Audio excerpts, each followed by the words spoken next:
അല്ല, ആ കാഴ്ചപ്പാട് തെറ്റാണ്. അതായത് ഇന്ന് ഈ കുട്ടികൾക്കിടയിൽ ആക്രമണവും കൊലപാതകങ്ങളൊക്കെ കൂടുന്നതിന് യഥാർത്ഥത്തിൽ കാരണം ആ കുട്ടികൾ മാത്രമല്ല, അല്ലെങ്കിൽ ഈ 2K കിഡ്സ് എന്നൊക്കെ വിളിക്കുന്ന അവരുടെ കുഴപ്പമാണെന്ന് പറഞ്ഞ് നമ്മളെല്ലായിടത്തും കാണുന്നു. അതല്ല ശരിക്കും. ഇതിൻ്റെ യഥാർത്ഥ കാരണം എന്ന് പറയുന്നത് തന്ത വൈബാണ്.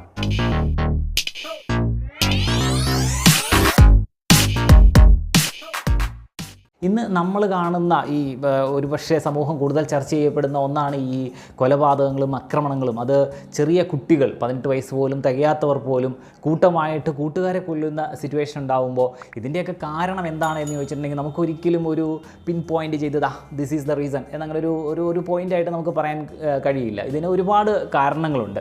ഈ കാരണങ്ങളെല്ലാം നമ്മളുടെ സൊസൈറ്റി, നമ്മളുടെ ഈ കാലഘട്ടത്തിൽ ചർച്ച ചെയ്യപ്പെടേണ്ട ഒന്ന് തന്നെയാണ്.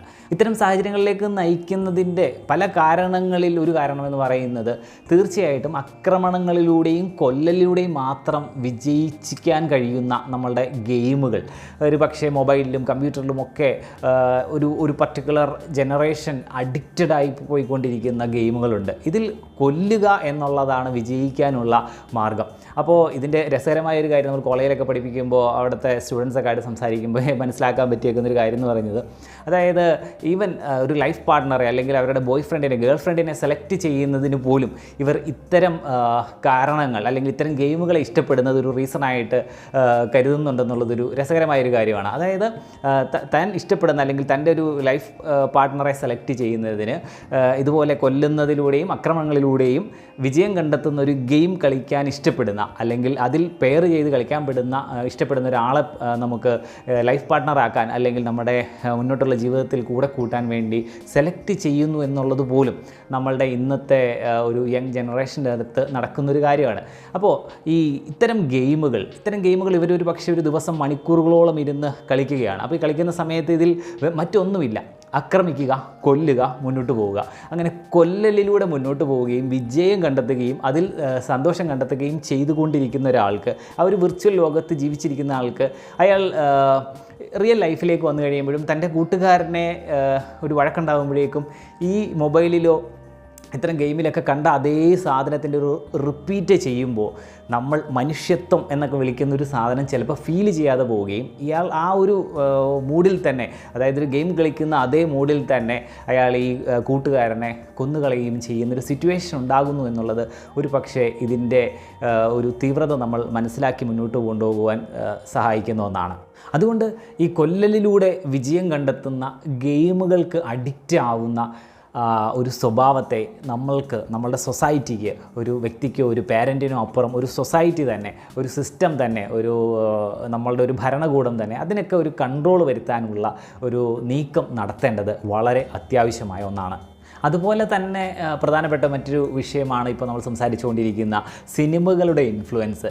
കല ഉണ്ടായ കാലം മുതൽ തന്നെ ഉള്ളൊരു ഡിസ്കഷനാണ് കല ജീവിതത്തെ സ്വാധീനിക്കുന്നുണ്ടോ ഇല്ലയോ എന്നുള്ളതൊക്കെ.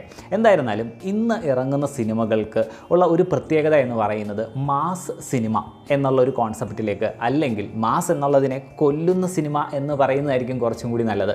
അതായത് എത്ര പേരെ കൊല്ലുന്നു, എങ്ങനെ കൊല്ലുന്നു, എത്ര ക്രൂരമായി കൊല്ലുന്നു, ഇതിനനുസരിച്ച് അത് ഏറ്റവും വലിയ കോടി ക്ലബ്ബുകളിലേക്ക് ആ സിനിമ കടക്കുന്ന ഒരു കാലഘട്ടത്തിലാണ് നമ്മൾ ജീവിച്ചുകൊണ്ടിരിക്കുന്നത്. അതായത് മാസ് എന്നുള്ള ഒരു പർട്ടിക്കുലർ കാറ്റഗറിയിലുള്ള സിനിമകൾ മാത്രം വിജയിക്കുന്ന കാലഘട്ടത്തിലാണ് നമ്മൾ ജീവിക്കുന്നത്. അതായത് ഒരു നടൻ, ആ സിനിമയിലെ ഹീറോയാകുന്നത്, യഥാർത്ഥ ഹീറോ ആകുന്നത് അയാളുടെ മാസ് പെർഫോമൻസിലൂടെയാണ്. മാസ് പെർഫോമൻസ് എന്ന് പറഞ്ഞാൽ എന്താണ്? കൊല്ലുക എന്നുള്ളതാണ്. ആരെ കൊല്ലുക? ചുറ്റുമുള്ള ആളുകളെ എല്ലാവരെയും കൊല്ലുക. അതെങ്ങനെ കൊല്ലുക?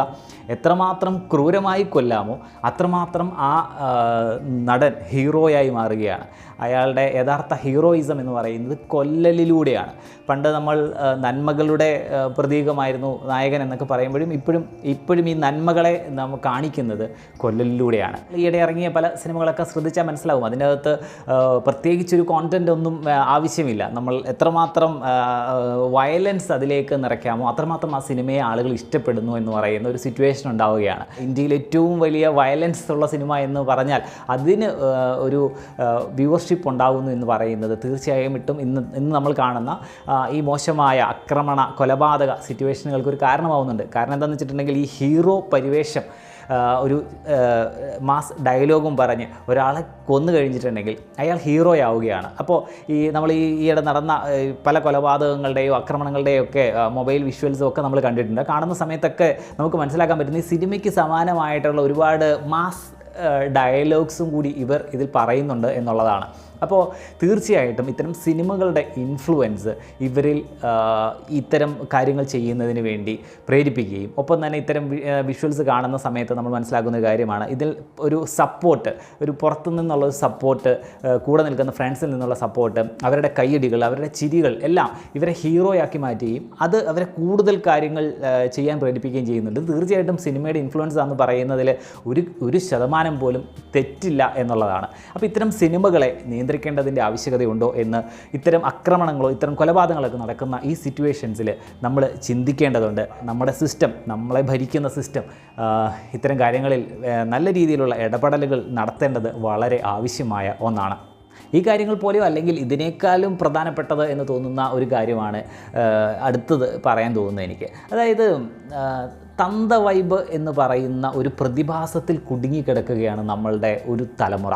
അപ്പോൾ നമ്മളുടെ ചുറ്റും കാണുന്ന തെറ്റുകൾക്കെതിരെ പ്രതികരിച്ചിട്ടുണ്ടെങ്കിൽ അല്ലെങ്കിൽ നമ്മളുടെ ചുറ്റും നടക്കുന്ന നമ്മൾ സോഷ്യൽ മീഡിയയിൽ കാണുന്ന ഒരു കാര്യത്തിനെതിരെ പ്രതികരിച്ചിട്ടുണ്ടെങ്കിൽ അത് തന്ത വൈബായി പോകുമോ എന്ന് ഭയപ്പെട്ട് ആ പ്രതികരണത്തിൽ നിന്ന് പിന്മാറുന്ന ആളുകളെ നമുക്ക് നമ്മുടെ ചുറ്റും കാണാൻ പറ്റും.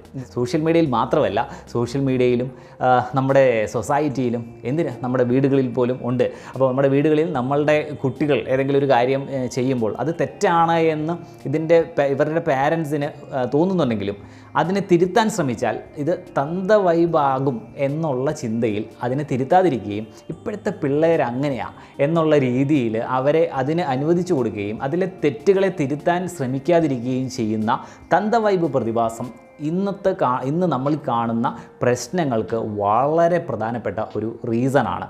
സോഷ്യൽ മീഡിയയിലായാലും സൊസൈറ്റിയിലായാലും നമ്മുടെ വീട്ടിലായി കഴിഞ്ഞാലും ഒരു പർട്ടിക്കുലർ തെറ്റിനെ കണ്ടെത്തി കഴിഞ്ഞിട്ടുണ്ടെങ്കിൽ, ഒരു കാര്യം തെറ്റാണ് എന്ന് നമുക്ക് തോന്നിക്കഴിഞ്ഞിട്ടുണ്ടെങ്കിൽ അതിൽ നമ്മളുടെ സ്വന്തമായ ഒപ്പീനിയൻ പറയുകയും അതിനെ തിരുത്താനുള്ള ശ്രമം നടത്തുകയും ചെയ്യുക എന്നുള്ളത് ഏതൊരാളുടെയും ഒരു ഉത്തരവാദിത്തമാണ്. അത് തന്ത വൈബ് എന്നുള്ള പേടിയിൽ അതിനെ മാറ്റി നിർത്തിയിട്ട് മുട്ട വൈബിലേക്ക് ഒതുങ്ങാനുള്ള ഒരു ശ്രമം നടത്തുന്നതിന് പകരം തൻ്റെ ഒപ്പീനിയൻ ഇതാണെന്നും ഇത് തെറ്റാണെന്നും ശക്തമായി പറയാനുള്ള ആ ഒരു വോയിസ് ഇല്ലാതെ പോകുന്ന ഒരു മുതിർന്ന തലമുറയാണ് ഇന്ന് ഈ കാണുന്ന പ്രശ്നങ്ങൾക്ക് പലതിനും കാരണം. തെറ്റുകൾ തെറ്റായിട്ട് കാണാനും അത് തെറ്റിനെ തിരുത്തി പറയുന്നത് തന്ത വൈബല്ല, പകരം എൻ്റെ പക്വതയാണെന്നും എൻ്റെ എക്സ്പീരിയൻസിൽ നിന്നും ഞാൻ മനസ്സിലാക്കിയ സത്യമാണെന്നും തിരിച്ചറിഞ്ഞ് പ്രതികരിക്കാനുള്ളൊരു മനസ്സ് ഇവിടുത്തെ ഓരോ മുതിർന്ന തലമുറയ്ക്കും ഉണ്ടാവുക എന്നുള്ളതാണ് ഇതിലേറ്റവും പ്രധാനപ്പെട്ട കാര്യം. എന്നാൽ മാത്രമേ ഇന്ന് നമ്മൾ ഈ കാണുന്ന പല പ്രശ്നങ്ങൾക്കും പരിഹാരമുണ്ടാവുകയുള്ളൂ.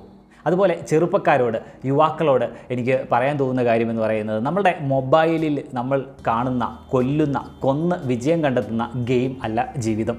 അതുപോലെ സിനിമയിലെ നായകൻ കുറേ ആളുകളെ ക്രൂരമായി കൊന്നതിന് ശേഷം മാസ് ഡയലോഗ് പറഞ്ഞ് നടന്നു പോകുന്നത് പോലെ ഒന്നല്ല നമ്മുടെ ജീവിതം. കൂട്ടുകാരെന്നത് കൂട്ടം കൂടി ചെന്ന് കൊല്ലാനുള്ളവരല്ല എന്നും കൂടെ കൂട്ടേണ്ടവരാണ് എന്നും തിരിച്ചറിയാൻ ശ്രമിക്കുക.